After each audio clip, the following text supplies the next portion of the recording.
我躲在被窝里不停地发抖。如果当时我没有回复那个字条，或许就不会发生这种事了。起初我的门上只有一张纸条：你好，可以和你交个朋友吗？是可爱的水彩笔字迹，而且纸条的位置很低，一看就是个子不高的小朋友画的。我不忍心泼灭一个小朋友的热情，便在纸条上写了一个好呀。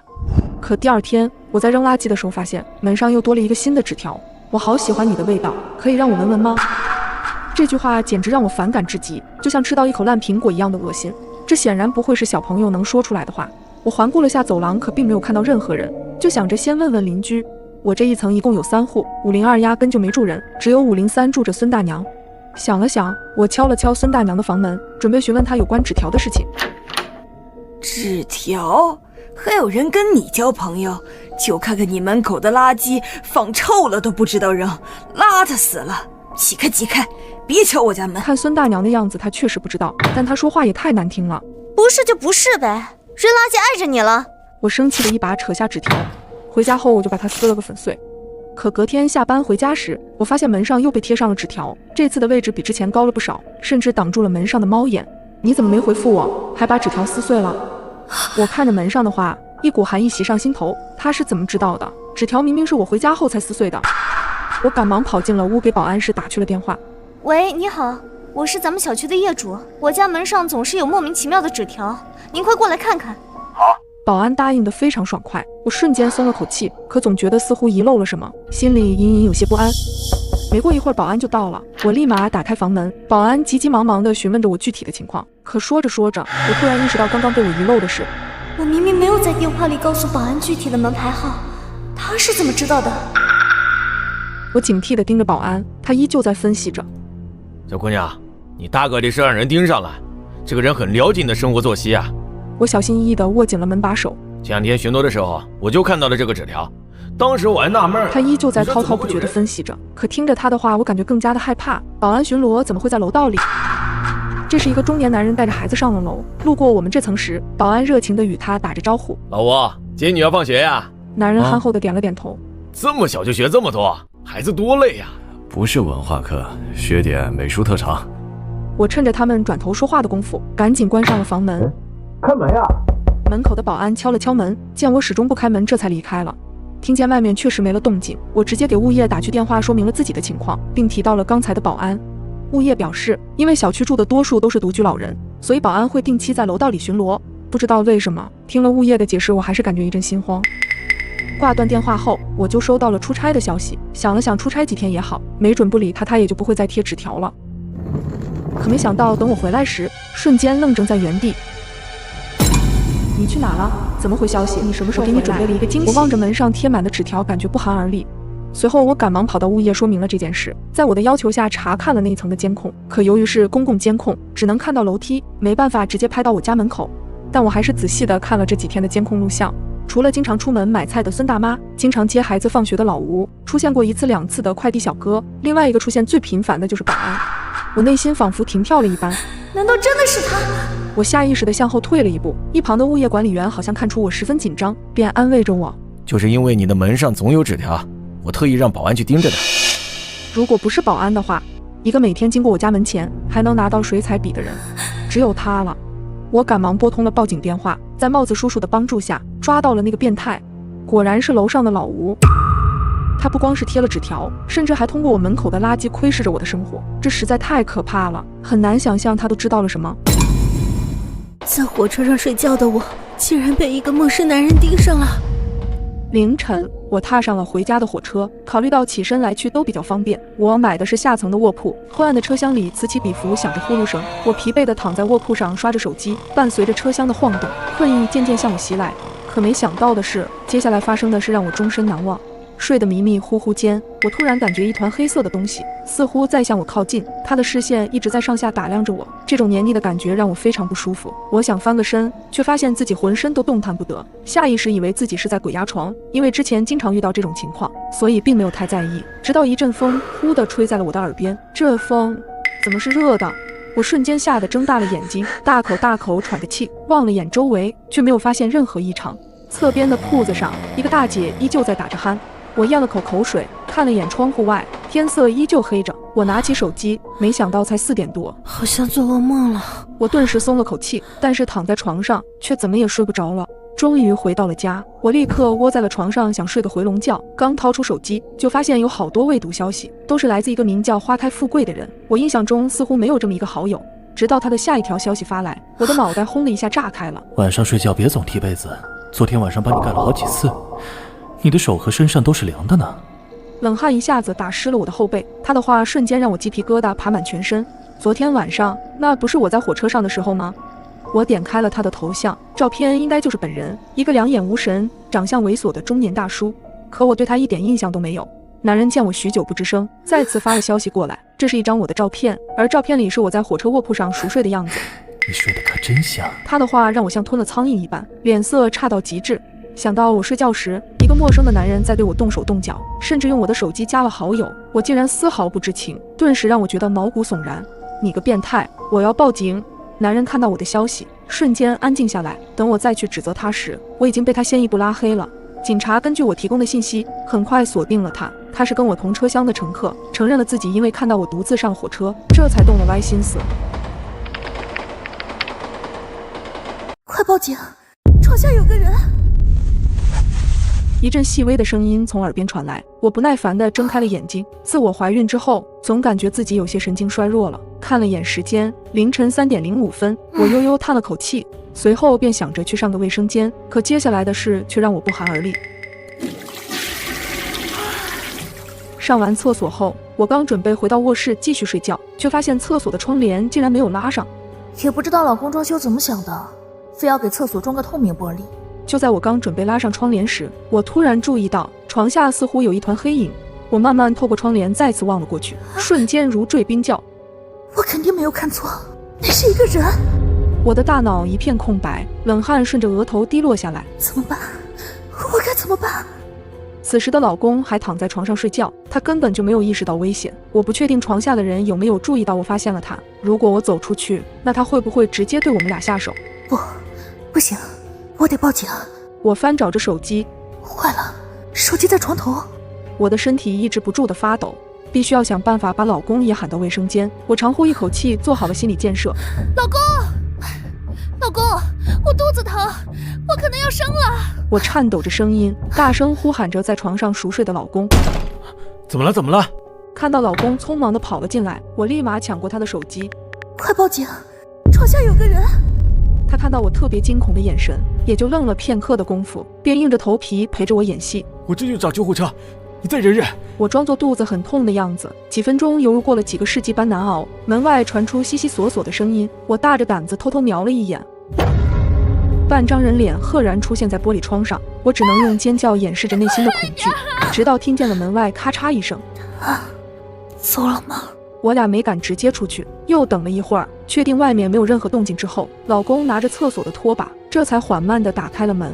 警察很快来了，我们调出了监控，这才发现原来在凌晨3点左右的时候，他就进了我们屋子，时间距离我醒前后也就不到5分钟。然而更让我心惊的是，他手上还拿着一把刀。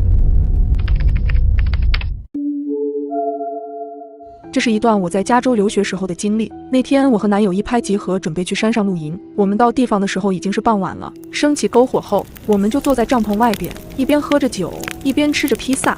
然而就在这时，我突然注意到男友身后的荒草丛中好像有什么东西，因为附近的草比较高，映着月光看去，就像是一张笑着的脸隐在那边。因为我本身有点近视，又想到附近这么荒凉，也不太可能会有人，怕破坏了气氛，索性就没跟男友说，继续喝着酒和男友有一搭没一搭的聊着天，但眼睛还是会时不时瞥向那个位置。10几分钟过去了，那个东西一动没动，我心想着可能是挂了个气球或者什么的，所以干脆就没太放在心上了。不久我们就一起钻进帐篷休息，聊了会儿天后就决定要睡觉了。我也习惯性的和男友说了晚安，男友还半坐着身子在那整理帐篷的边角，没来得及回话。然而就在此时，一个男人低沉的声音也回了一句 Good night。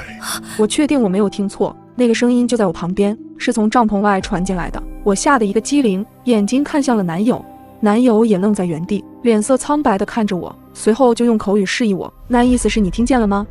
我也惊恐地马上点头，连大气都不敢出，心砰砰直跳。我突然反应了过来，刚才在外面绝对不是近视眼看花了，而是在黑暗中一直有个人在盯着我们。我一把就拉住了要出去的男友，眼神示意说别出去。直觉告诉我，外面那个人肯定不正常，我怕男友受到伤害。我俩谁也没说话，就那么静静地坐在帐篷里边，支着耳朵听外边的动静。外边除了呼呼的风声，就再也没有其他动静了。坐了10几分钟之后，男友终于熬不住了，大叫了一声说谁呀，然后猛地起身出去了。我也紧随其后，发现外边空空荡荡，就不知道那个人是走了还是继续又躲在了草丛里边。男友拉着我说这个地方不能待了。随后我俩带上手机和重要的东西，连帐篷啥的都不敢收了，直接就上了车。男友开车的时候还紧张地跟我确定是不是真的听到了那个声音。我忍不住透过后视镜望了过去，黑暗中那个人就站在车后不远的地方盯着我们。我在浴室里发现了一团不属于我的长发，开始我认为只是上一任租客留下的，随手清理后便没放在心上。然而今天新的头发又出现了，不安的情绪瞬间涌上心头。我没有室友，房间的门卡也只有我一人持有，难道有人在我不知情下进了我的房间？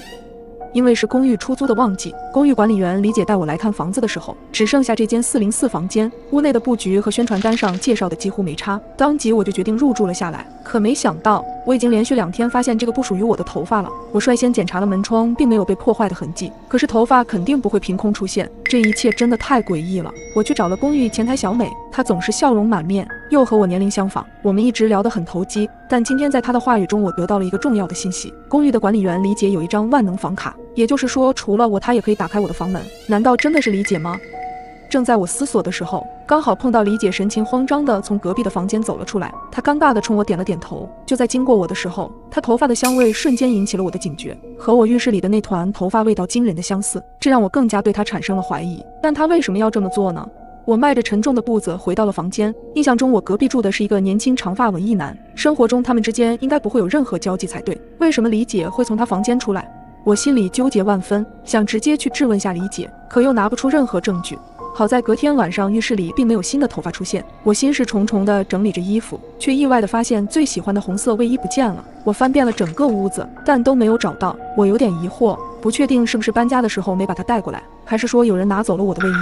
想到这里，我的头皮一阵阵发麻，但又觉得是因为头发的事情害得我想多了。我觉得有些压抑，想着出去透透气，顺便将垃圾扔掉。然而就在我刚靠近垃圾桶时，我听到一阵窸窸窣窣的声音。我定睛一看，竟然是住在我隔壁的文艺男。更诡异的是，他身上穿着的竟然是我丢失的那件红色卫衣。我震惊地捂住了嘴巴，难道是他进了我的房间？但我又想到昨晚李姐神色慌张地从他房间跑出来，还是说是他和李姐之间有什么秘密？我蹑手蹑脚地往后退去，生怕惊动了他会惹来更大的祸端。路过前台时，小美看出我神情恍惚，关切地问我发生了什么事。我忍不住把心中的疑虑说了出来。小美表示之前从没听过公寓里丢失过任何东西，但又出于担心，便表示晚上可以过来陪我。当晚我格外好眠，而我的房间内也没有再多出头发或者出现什么异常。直到第2天下班后，我忘记带房卡，突然想到小美之前跟我提过李姐那边有万能房卡，想了想，我便给李姐打去了电话。电话很快接通，李姐表示她现在不在，让我去找小美，她知道万能房卡在哪里。我瞬间愣怔在了原地，那为什么小美会说只有李姐有房卡？当晚我做了个噩梦，梦里我回到了小时候，有个女孩一直在喊我的名字，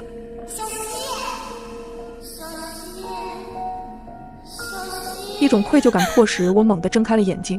小美不知何时来到了我的身边，她手里拿着我丢失的衬衫，闷闷地开口道：你还记得我吗？我是公寓管理员李姐，万能房卡一直都放在固定的位置，我和小美都可以用它帮忘记带房卡的租客开门。403的阿龙一直在疯狂追求我，可我已经有了家庭。那天去找阿龙也是想跟他摊牌，没想到在门口碰到了小西，希望他什么都没有听到吧。我是阿龙，最喜欢的颜色是红色，我很喜欢李姐这样有魅力的女人。那天去翻垃圾桶，是因为我的相机的储存卡不见了，我找遍了所有的角落都没找到。我穿的衣服确实是我自己的，其他我什么都不清楚。我是小美，曾经我有个好朋友，当所有人都孤立我的时候，他也选择远离了我。当他再次出现在我眼前时，我发现他竟然完全不记得我了。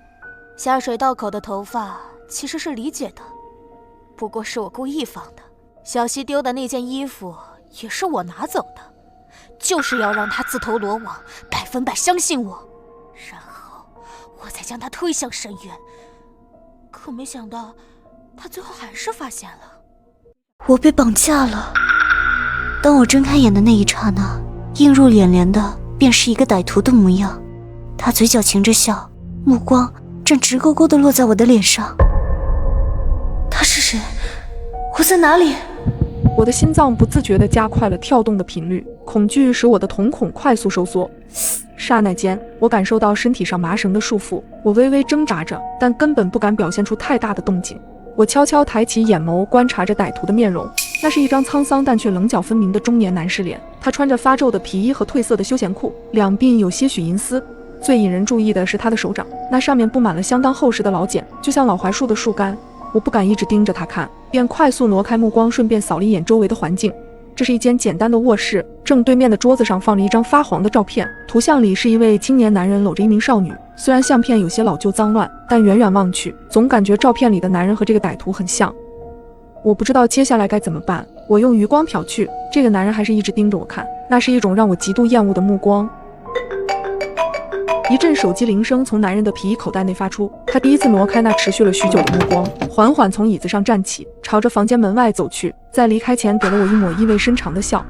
我很害怕，因为歹徒的笑容总是饱含深意，我不知道自己是什么时候被他带过来的，只清楚自己睁开眼睛时就躺在了这张床上。这种手脚束缚的方式令我无法挣扎。此时此刻，泪水也不自觉地涌入了我的眼眶。喂，男人站在门口，他的声音浑厚深沉，十分有力。肉，家里有肉。他的第一句话出口就给了我一种不好的预感，但我也无法确定。今天刚拿来的。放心，梅子还没杀呢，刚刚还醒了过来，新鲜着。哎，我明白，吃啥补啥嘛。听到这话，我突然全身一颤，目光开始在这个房间四处游离，最后重重地落在写字台上的一把小刀上。看着刀刃上干涩的血渍，我的心口瞬间迸发出一股强烈的恐惧，联想到自己曾经刷到过的那些文章。难道他是？电话很快结束，男人再次走进屋里，重新坐回了原位。听说一般歹徒都是因为遭受过刺激导致心理扭曲才会误入歧途，所以我想试试能不能用语言感化他，哪怕是拖延一些时间也行，也许这样做能够等到家人或者警方的救援。我试着主动和这个绑架我的歹徒沟通。你好。布满老茧的大手缓缓伸来，他眯起眼睛。别害怕，没事了啊。感受着那粗糙的大手从我的脸蛋上刮过。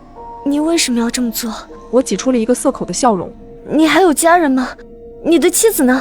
你应该为……够了！男人的表情突然冷了下来。不要再提那个女人，是她先抛弃我们的。说着，他用着怨恨的眼神瞪了一眼桌上放着的相片。话音刚落，他突然又收起了方才的凶恶，深吸一口气道：这不关你的事。我曾经看过相关的法制节目，里面有提到犯罪者的情绪波动是非常大的，特别是那些极端的杀人犯，这些人一般都有多重人格的体现。感受着刚才男人的突然愤怒和随后立马接口的歉意，我似乎摸索到了这个男人犯罪的根本原因，难道是因为他口中的女人吗？我仔细地观察起墙上相片中的女性，八字刘海扎着长长的马尾辫，鹅蛋脸上是一汪盈盈的柳叶眼。不知为什么，当我开始注视这个女人时，我突然感觉她长得和自己好像。难道这才是犯罪动机？因为自己妻子的背叛，所以绑架一个相似的女子加以谋害。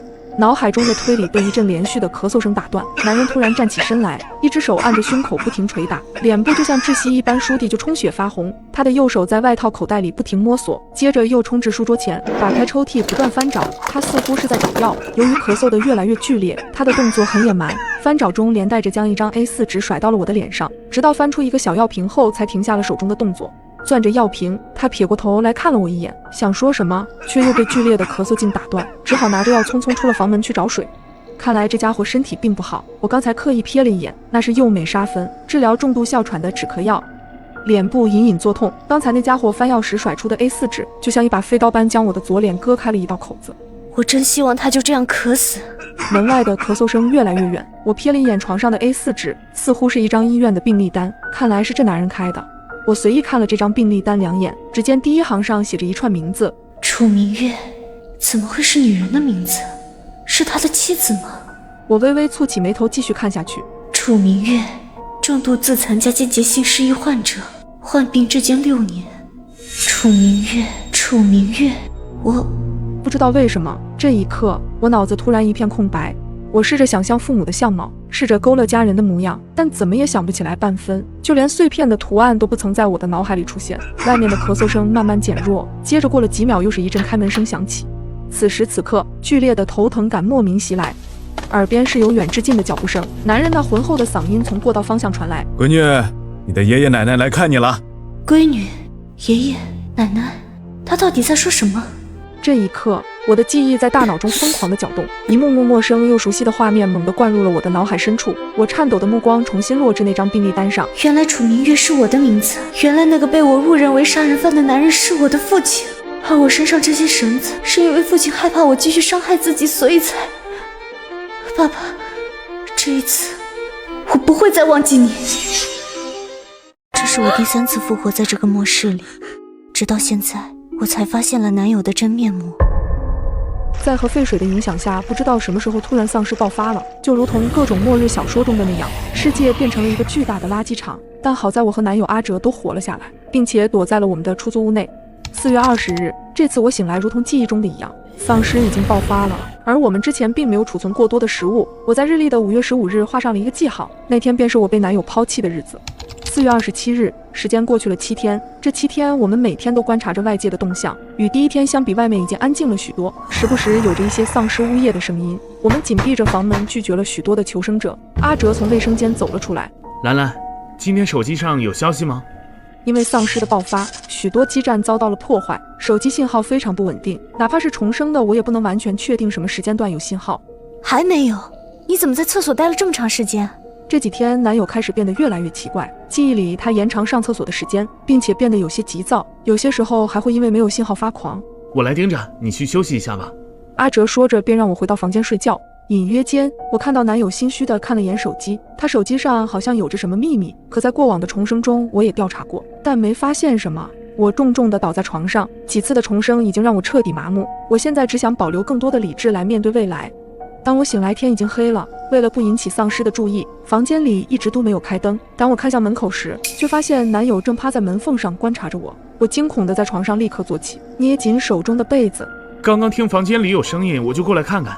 看样子男友的异常提前了，在前几次的重生中，他这样提前也有发生过。如果没有记错的话，接下来他会说：“我觉得我们得收拾些东西，赶紧离开。在这里根本等不到救援。”我小声地念叨着，我猜的果然没错，我答应了下来。4月29日，我们陆续收拾了一些物品，看着阿哲不停地确认着时间，眉头紧皱，越发焦躁。我也没放在心上，毕竟在他和我离开家门后，他会让我去引开一只戴着红色围巾的丧尸。起初我并不愿意与他分开，可他神情冰冷地盯着我。你不去，我们都得死。他的冷漠让我心神胆寒，我眼睁睁看着他朝着另外一条路与我背道而驰。直到我再次重生，我总结了经验，在离开他后，我会再跑回家里，虽然也不安全，但躲起来我会活得更久一些，好让我有时间思考接下去该怎么办。这次也和以往一样，我们又遇到了那只围着红围巾的丧尸，他神情冰冷地推搡着我，让我过去，而我也和之前一样，佯装着靠近那边的丧尸，随后便直接返回家里，而他也照常向着那个街道跑去。只不过这次不一样的是，我在回去的路上捡到了他的手机。锁上房门后，又回到了熟悉的生活中。我苦涩地笑了，寂静的屋子里，我只能听到自己的心跳声。这种等待死亡、无路可走的感觉真不好受。5月2日，淡水已经消耗殆尽，食物也所剩不多。看样子，这次我还是凶多吉少了。男友的手机屏幕突然亮了起来。阿哲，收到消息请回复。你和小兰都安全吗？前2天十字路口的丧尸潮不知道被什么引走了，我们现在可以出去了。今天我们还在戴着红围巾丧尸的地方集合，那个丧尸和我们的预想一样，完全不会攻击人类。由于阿哲的手机那天因为跌落导致屏幕损坏，没办法回复信息，我将信将疑，带上自制的护具和最后的物资，再次来到了小区门口，看到了熟悉的红色围巾丧尸。他不会攻击人类吗？之前由于太过害怕，我从没注意过这点，想到自己死了还会重生，我向着那名丧尸的位置跑了过去，果然他像没有看见我一样。你就是小兰吧？身后一道声音响起，一名留着胡子的中年男子低声询问我。走，我们先到避难所。没见到阿哲呢。说实话，我们能够得救真是多亏了阿哲。早在之前他就通知我们会有丧尸爆发，他真是料事如神。听着他们闲谈的话，泪水早已模糊了我的眼眶，我好像将一切都串了起来。原来重生的不只是我。原来阿哲把我推向那个红色围巾的丧尸，是因为那个丧尸根本就不会攻击人类。原来他去另一边是为了引开更多的丧尸潮。原来从一开始我就错怪他了。我看着车辆在马路上疾驰，丧尸密密麻麻地跟在车辆后面，庇护所就在我们的眼前。我将最后的食物放在车上，猛然地从车后坐跳了出去。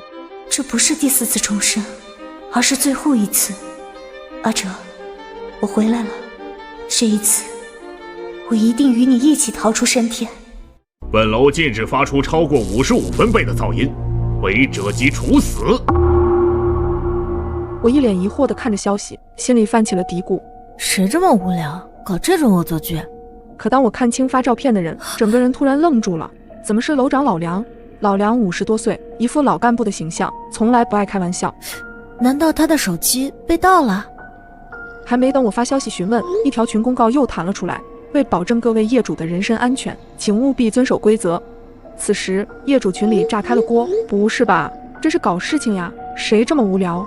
这种无脑的消息你们也信？一看就是假的。有的人就喜欢兴风作浪，无中生有，就是吃饱了撑的没事干。我自己出钱买的房，别人管不着，又搞了新花招来整我们，也太小儿科了吧？嫌吵就搬出去住，整天想这些花花肠子，就是闲的。看着402两口子的霸道发言，我无奈地叹了一口气。402夫妻俩经常吵架，每次闹出的动静都很大，像拆家一般，特别扰民。起初有邻居去楼长那里反映过情况，老梁委婉地提醒过二人，可对方不仅不领情，还说他是嫌吃萝卜淡操心，所以他可能认为这条消息是我们合伙骗他。我可没骗人，老梁应该是被盗号了，像他那种一本正经的人不可能开这种玩笑。切，那可说不准，万一他转性了呢？大爷，知人知面不知心啊！501发的是语音，声音很大，周遭还有刺耳的音乐。我心头一惊，这肯定超过55分贝了。我住在501楼下，出于好心，我私信提醒他小点声。501秒回了一个无语的表情，以示不屑。可下一秒，501撕心裂肺的歌声响起，我心头一颤，莫名的紧张。1分钟、2分钟、3分钟过去了。楼上的歌声一直在持续，看来真是恶作剧。与此同时，402的争吵和摔大声也钻进我的耳朵，这才是常态吗？我暗暗想着，此时的嘈杂声不如以往刺耳，反而让我有种说不出来的感觉。我悬着的心刚想放下来，可就在下一秒，一声尖叫传来，嘈杂的声音戛然而止。我吓得打了一个寒战，整栋楼瞬间变得一片寂静，仿佛只剩下我一个人。有人听到声音了吗？我手抖地在群里发了消息询问，然而却没有任何人回复我。我胆子向来比较大，但此刻我也根本不敢发出任何声响。可又过了一会儿，外面依旧没有任何响动，群里也寂静无声。犹豫半晌，我作死般的悄悄打开房门看去，楼道里也是一片寂静，时明时暗的灯泡让原本非常熟悉的楼道变得非常诡异，真的一点声音都没有。我吓得立马缩回了头，但也不忘了轻轻将门关上。手机提示音再次响起，是楼长在群里发了一张照片，嫣红的血浸染了破碎的窗户。402和501违反规则，已处理完毕。我的身体像结了冰，脑袋一片空白。又一条消息将我无情地拉回现实。刺激吗？下一个就轮到你。我悚然一惊，浑身汗毛炸起。我明明没有发出声响，那他为什么来找我？下一秒，门外响起敲门声，我的心一沉，毛骨悚然地看向猫眼，正是楼长一脸鬼笑地提着一把刀。冷汗湿透了我的衣裳，我死死捂住嘴巴，顺手捏住了身侧的凳子，做好了最坏的打算。不知过了多久，敲门声终于停了下来。我仔细听了好一会，门外确实一点声音都没有。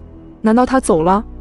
又等待了片刻，就在我以为自己安全了的时候，手机又收到了消息，屏幕上出现了2个字：回头。